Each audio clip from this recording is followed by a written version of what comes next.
Hey everyone, welcome to a very special edition of the Buzz COVIDeo series. I'm Jeff Filch, one of the creators of the Buzz. Today we'll be talking about agile leadership, strategy, and execution in the age of Corona, specifically from the lens of venture capital.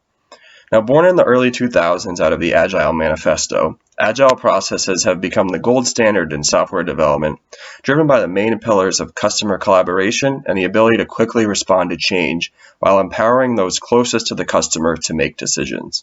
Our guest today, Euvin Naidoo, who's been a tremendous mentor of mine, is really what inspired this series. Euvin is currently a professor at Harvard Business School teaching accounting, management, agility, and risk.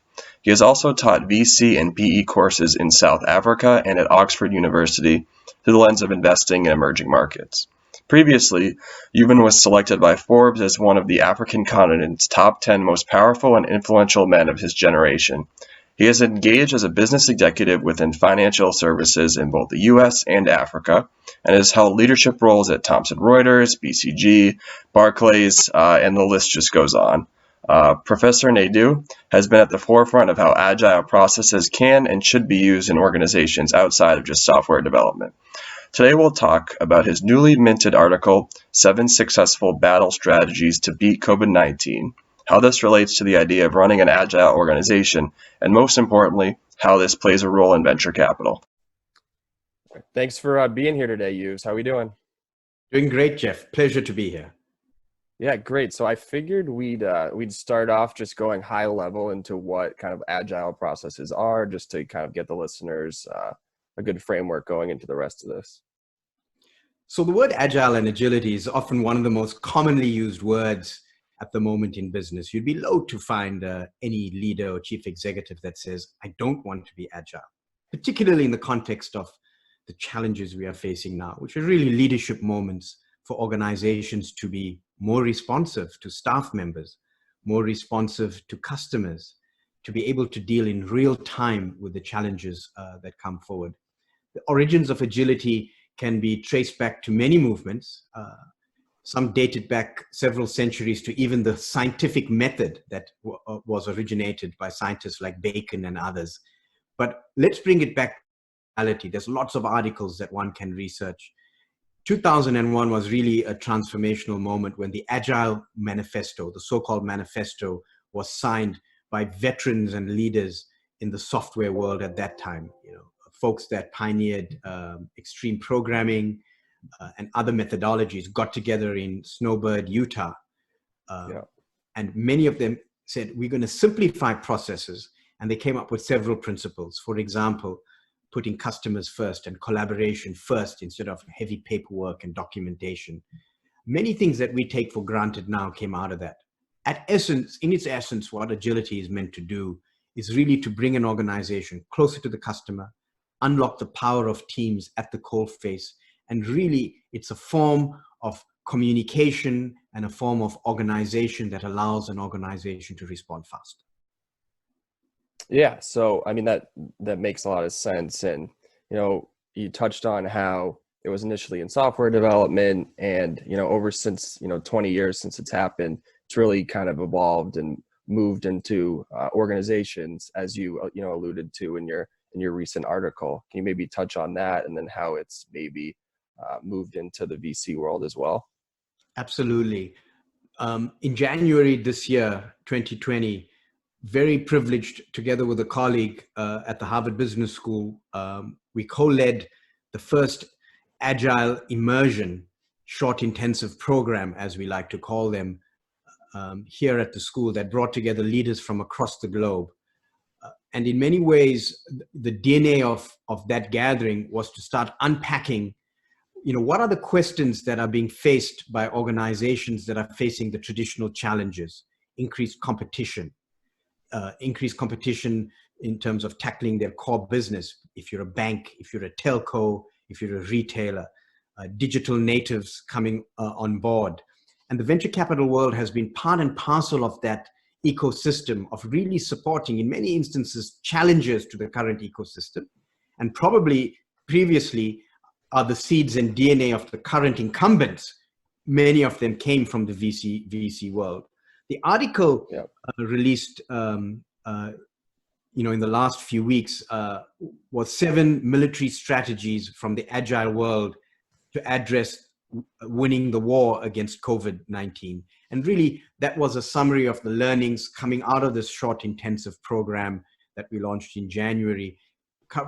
Core elements that leaders, regardless of your sector, could draw upon based on a core agile framework. And not only would it apply to incumbents, it also applies to venture capitalists as well as entrepreneurs. Yeah. So can we maybe like zoom in a little bit and see how you think it, I guess maybe more like a high level, how it impacts the venture capital world, and then we can dig into kind of like specifics? Sure. So the essence of the article, and it was on Harvard Business School's Working Knowledge. It opened as the lead feature article. The genesis was really to address many responses that were being received from around the world on how do you move from the deer in the headlights moment, where many organizations were faced of, wow, this is a sudden systemic shock, to the other phases, addressing that, absorbing it, then moving to the next phase, which is effectively dealing with the immediate crisis, but slowly starting to look at how do we grow out of this, survive, to almost a mindset of, is there a possibility of coming out, if not stronger, at least with a new model that helps you in the new normal. Many agile courses, and again, I use that word with a huge emphasis, to anyone listening, to say is that one of the themes from today is forget the jargon and forget the words. Yeah. We will constantly be going back to principles. And a lot of this is embedded in the venture capital world, and we'll talk about that more. But the article, in terms of its, strategies from military, and I'll share an analogy with you that, the venture capital world is also, to many who have studied the evolution of business, also linked to the military in some ways. And you can allow me to make the analogy. In many aspects, there's a common DNA between agility and the military's influence, as well as venture capital. And I want to mention at the outset that, using analogies of war is always a difficult thing. And I want us just to step away and just acknowledge that it's very tough talking about war. But this article was about what is it in the agile world that oftentimes, for many of the sessions that I have led and the ecosystems I've been through, really going in depth into this concept of agile, be it in banks, insurers, public sector, it starts in the military. And so the 7 principles drawing from the military starts off with piercing the fog of war. And again, I want to mention that these are military leaders, they are male leaders, they come from a perspective. And where we build through is that while these are 7 principles from a perspective, it is very important to also acknowledge that at the end of the day, agility is about harmony. It is about getting organizations into that state, but it's also about diversity. So I'm going to be paradoxical and give a point of view that's going to seem very one-dimensional, but please keep that in mind, that this is also to acknowledge that there's a huge amount of work to acknowledge diversity as well as alternative point of views. But many agile courses start with the lessons from the military, and it goes back historically. The fog of war was a term coined by Clausewitz, a Prussian general, of 19th, 20th century thinking, that in the battlefield, and if you translate that to the venture capital world or the business world, that in the flow of seeking either the best deals or the best strategy, once you start engaging with fast flow, Clausewitz's observation was that the best laid strategies often fell to pieces when the first bullet was fired on the battlefield. He says, then the fog of war descended in the confusion. And so he had very simple principles with which to operate. In fact, Napoleon adopted some of those principles and said, in the absence of plans, how do you empower folks literally on the ground into action? And he said, wherever there's gunfire, head there. In the agile world, we call that swarming. Wherever there's an attention needed, head there. In the VC world, what's interesting is you can easily be captured in the so-called fog of deals. Which sector, which segment, everything suddenly becomes very attractive. And oftentimes for someone who absolutely enjoyed my time on the West Coast, in Silicon Valley, in San Francisco, being deeply immersed in the venture community, my learnings from really incredible leaders around me, truly a student that benefited from that ecosystem. One of the humble lessons I learned from many of the greats in the industry was that focus is important, but oftentimes we meet so many that say, what's your focus? Oh, we have a general focus, right? Yeah. And you got to get that balance. There's nothing wrong. And, another output of this chat is there's no right or wrong. You've got to find out what works for you. But in general, to pierce the so-called fog that exists in strategy, focus is important. Getting some sectoral focus, some muscle memory and DNA. And so oftentimes partners in a venture capital outfit will have deep experience either in consumer facing, AI, whatever that is. And so that T-shaped model becomes important. So the so-called fog of war. How are you getting through every day, piercing through that fog?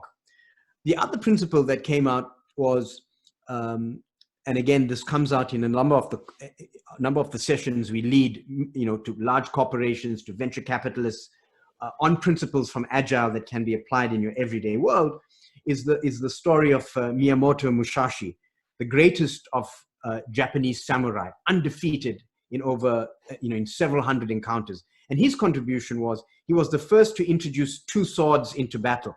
I mean, think of a world in which you're fighting and engaging in one way, and suddenly someone introduces a short and a long sword. So Musashi says that he introduced short, quick strokes together with the long term. And so leaders that are able to adapt that are able to incrementally move in this thinking of incrementalism, get that deal done, close that deal, but at the same time, keep your pipeline going and making sure that you have that. Keep the funding pipeline going. You raise your first fund, but you keep on going in terms of raising and continue to raise. And that's the DNA really of that kind of ambidextrous leader that is able to get you going. And so we translate that into an agile operating rhythm that leaders can hear from. And I'll go through the others very quickly. The OODA loop is the third element. OODA, and again, I want to go to acronym-free world. OODA, OODA, observe, orientate, decide, act. James Boyd considered the so-called Top Gun of pilots, and we all watched, the famous movie Top Gun. This was considered one of the original Top Gun leaders, considered one of the greatest fighter pilots in the US Air Force. Really came up with the OODA loop during a time where he was leading squadrons that had aircraft that was slightly behind technology-wise against what they were coming across. And so Boyd said, we can throw up our arms in despair, I'm paraphrasing, or we can use what we have to our advantage.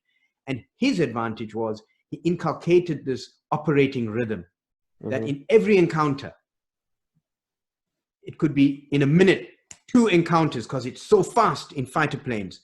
Observe, orientate, decide, act. You take a turn, you come back.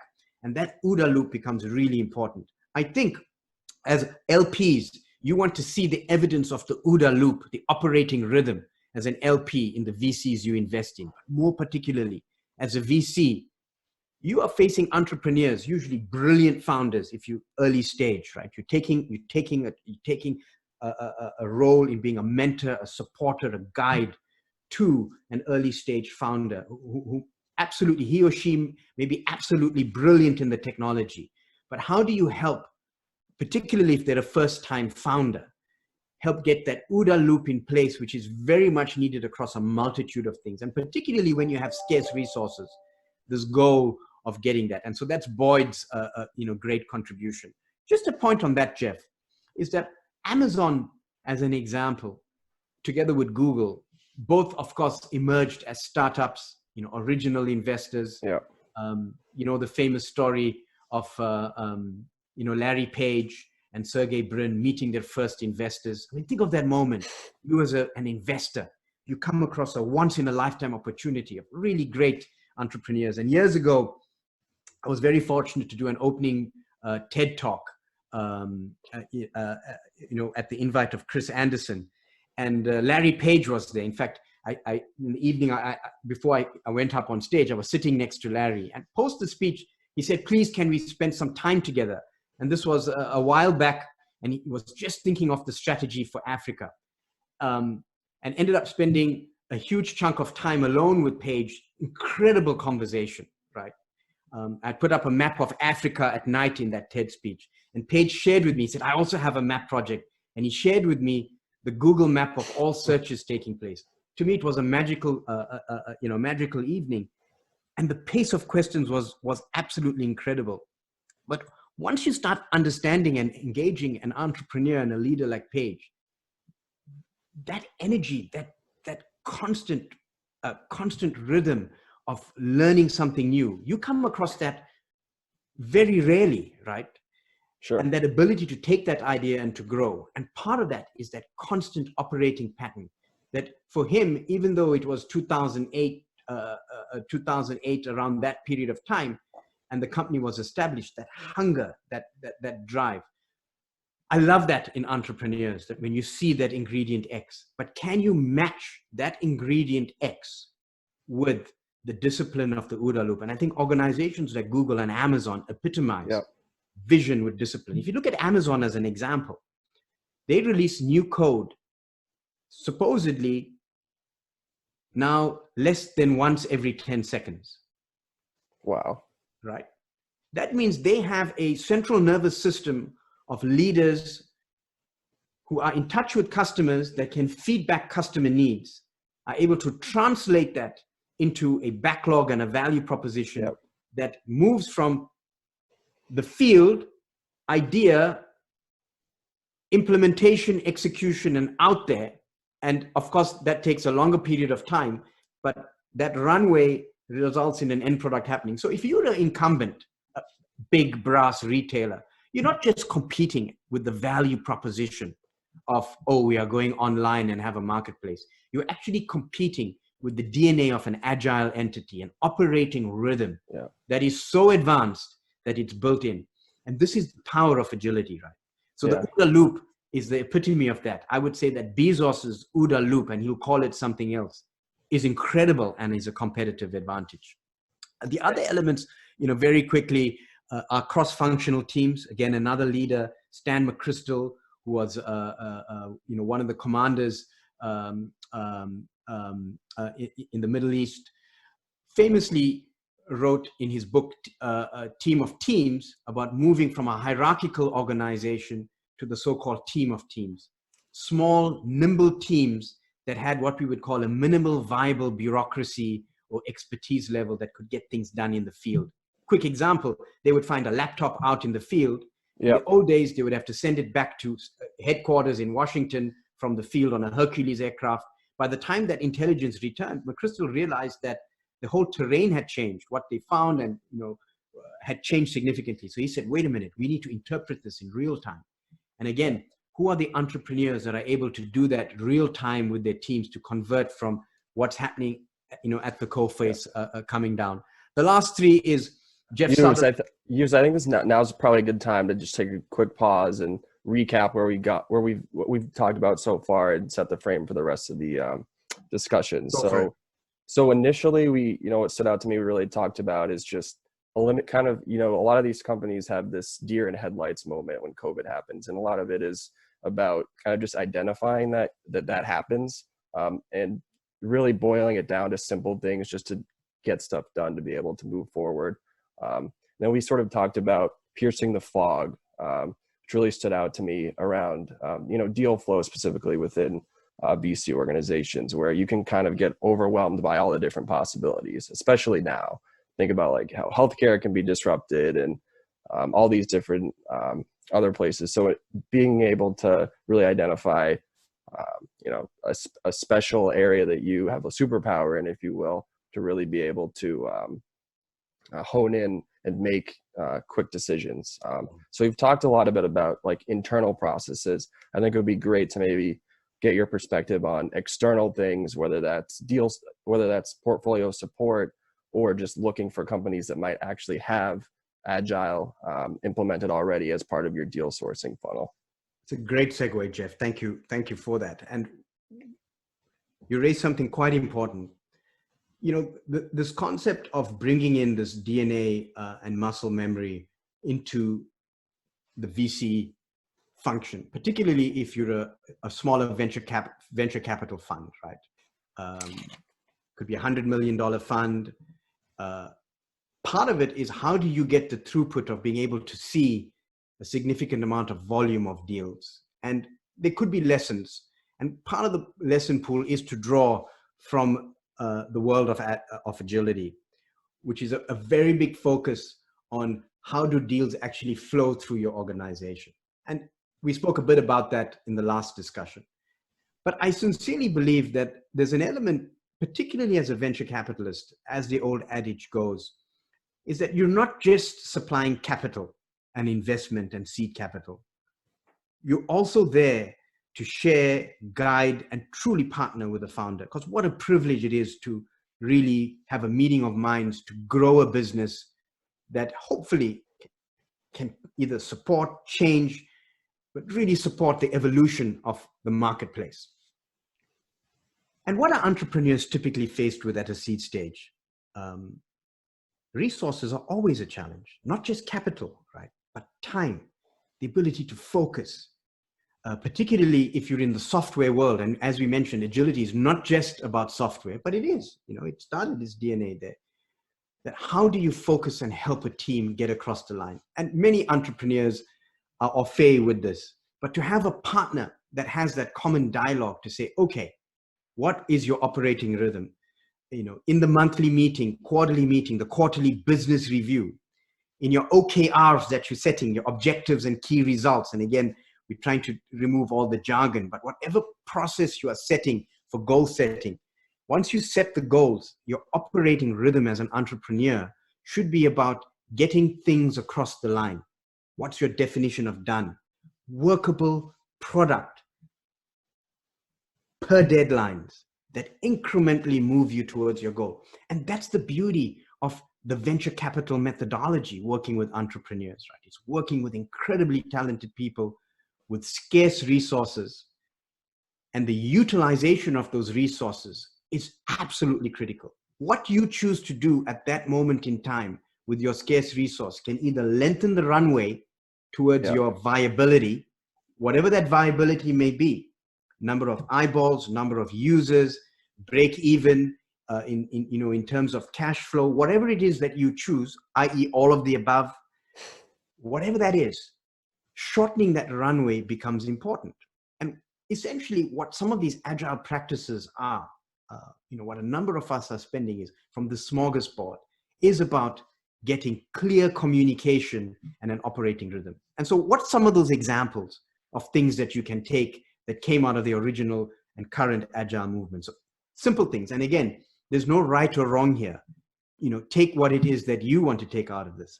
As an example, just having a 15-minute daily stand-up is said to increase communication and volatility. So are you as a team giving that to yourself every morning where you get together? And again, the agile community would say there's very specific ways of doing that. It's like, what did you work on yesterday? What are you working on today? And how can us as a team remove any bottlenecks for you? It's not about problems. Is this something you're suggesting to in a COVID world that's happening now, where the fund or the VC fund will have a daily stand up with the startups that need the help? Or are you talking internally separate?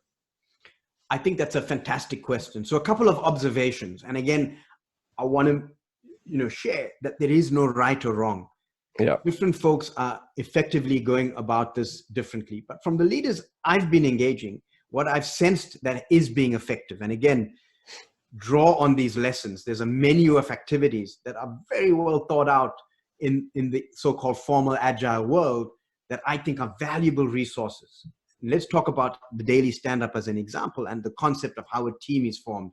A lot of science. And so oftentimes, if you're aware of that, sharing that, I believe, can cut down the time of experimentation as suggestions until a team has found that. It could take a team 1 or 2 years, but if you can say, okay, what has been done, not that you have to follow that, but what can we learn? And here's a couple of things. That 15-minute daily stand-up, I have found example, A lot of leaders who used to have a 2-week or a monthly check-in have moved that to 2 weeks. Some have moved it to a week. Some have moved that to daily.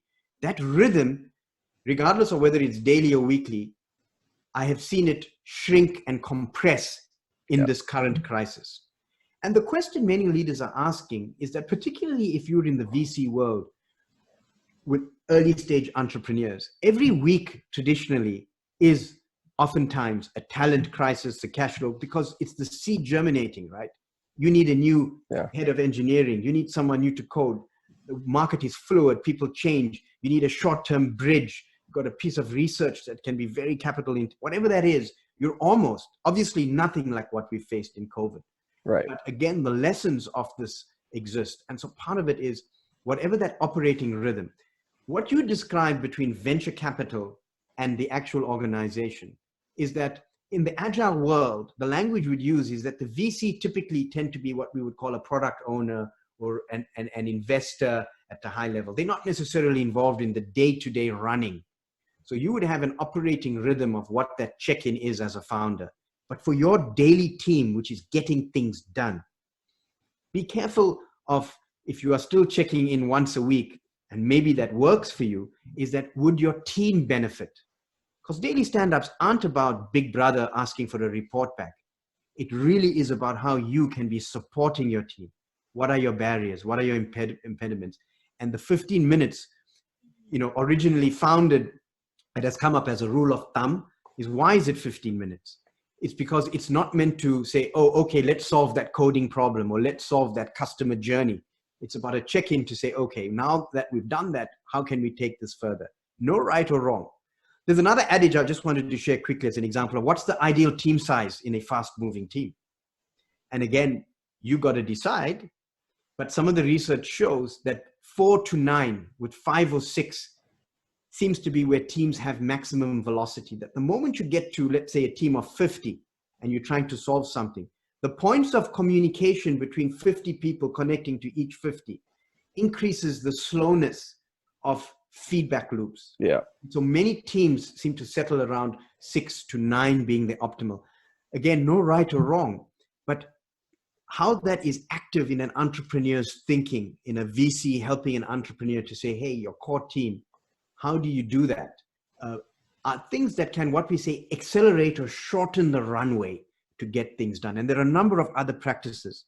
The point is that once you pick this, getting that discipline to constantly and effectively translate vision into strategy, into action, into implementation, into results. So as part of diligence, how can you, wearing your investor hat, really determine if a team you're looking at is using these type of strategies effectively? So again, like this entire discussion, I'm going to share my personal views, but I'm also going to share that, as someone who's spent their time, teaching venture capital, private equity in emerging markets, that's the kind of teaching I've done as a career financial services senior exec globally, meeting clients and helping them through this journey. But now I teach, I'm one of the faculty at the Harvard Business School teaching accounting and performance management. And I love accounting because oftentimes you'll meet people at an early stage saying, it's too early to have that. And we think about it in all phases of how to get performance measurement so that directionally you are pointing the rocket and your people in the right phase.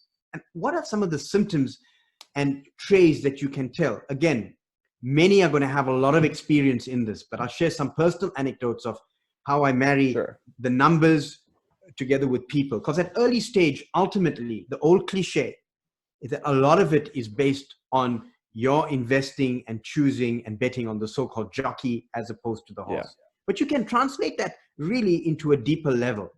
And the first thing is the ability to listen, work together, and what we call coachability. 2 ways, meaning for the entrepreneur, is this truly someone that cares deeply about your sector, business, and your success? And are they willing to have that exchange beyond capital, which is a commodity? The second business is that, is the entrepreneur and leader genuinely curious? Agility at the end of the day is really about humility a form of communication and you unlocking the true talent of your team and allowing them to say, hey, wait a minute, that enhancement actually is not going to help customers, and to put those egos aside and really focus. And my final point, Jeff, is that agility is often confused with, it allows us to go faster.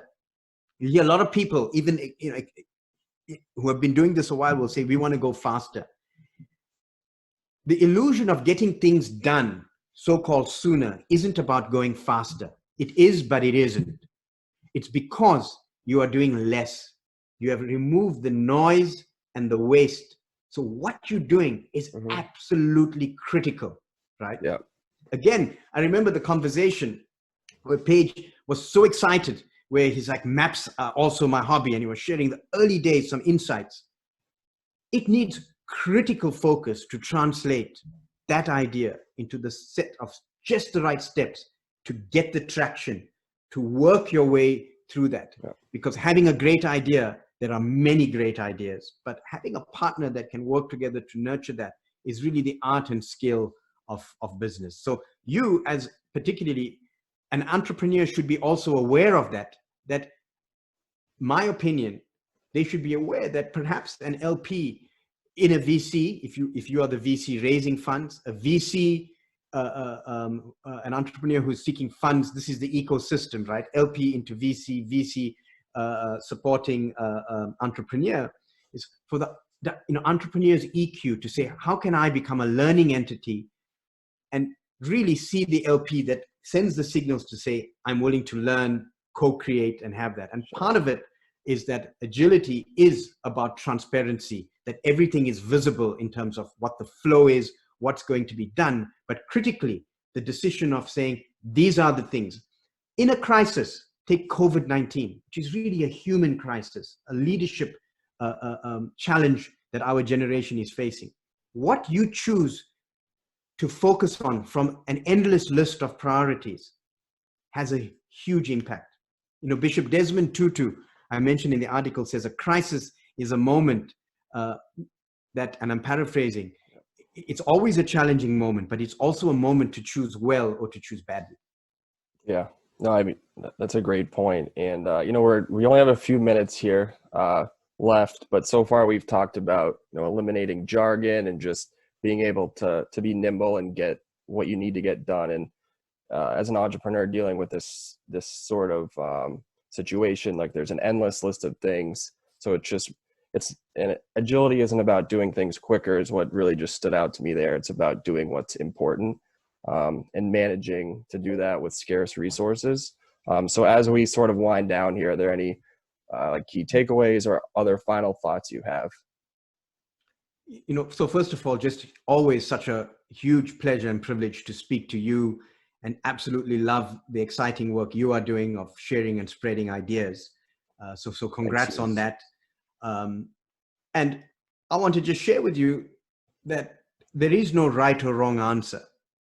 At the end of the day, entrepreneurship is really the management of scarce resources, often resources, as one of the famous definitions of entrepreneurship to come out of the Harvard Business School, Howard Stevenson's famous definition of entrepreneurship, and I'll paraphrase, is really the ability to control resources outside one's immediate control.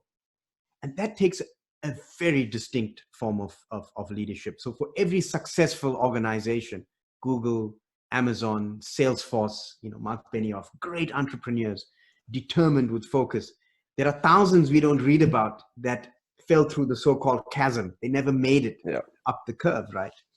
Part of that is timing and the many factors that come into it. But agile organizations and leaders often find themselves prepared to be in that moment, to be the ones that are able to ride any particular challenge. And so through this time, which is incredibly challenging, part of the mindset is to go through that journey, respond, human nature, deer in the lights, oh my. Next phase is dealing with immediate crisis. But now a lot of leaders, and everyone's at a different stage, is going through different chapters, preparing for the next growth phase. And how do you prepare? I think a lot of it is about focus and taking these agile practices. Be kind to yourself. Experimentation is important.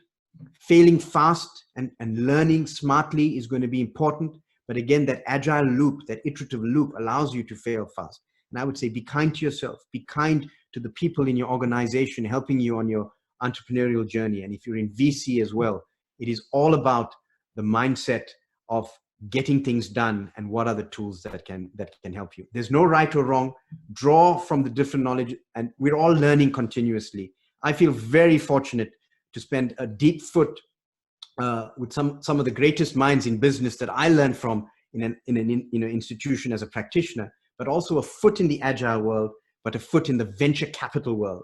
The venture capital world is an engine of business worldwide. This is where new ideas come in that are disruptive. And it is so important in this time for that ecosystem to not just be supported, but to thrive so that those seedlings grow into the giant oaks. Great stuff, Euvs. As always, thank you so much. It truly was an honor. Really appreciate the time. Absolute pleasure. Go well. All right, thanks. Be safe. Bye.